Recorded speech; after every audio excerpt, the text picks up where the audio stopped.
Hello friends, welcome to my channel Godavari రుచులు. ఈరోజు idli prepare చేస్తున్నానండి. మనం పిండి రుబ్బిన వెంటనే ఇడ్లీ వేసుకున్నా మనకి మంచిగా గుల్లగా మెత్తగా వస్తాయండి. మనకి ఎక్కువ టైం లేనప్పుడు రెండు కలిపి నానబెట్టేసుకుని మనకి 2-3 అవర్స్లో నానిపోతాయి.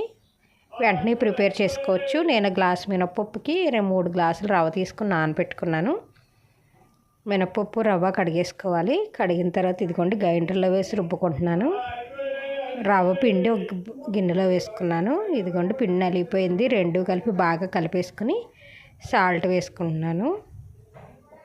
ఇప్పుడు ఇడ్లీ రేకులు తీసుకుని ఇడ్లీ వెంటనే వేసేసుకోవచ్చండి.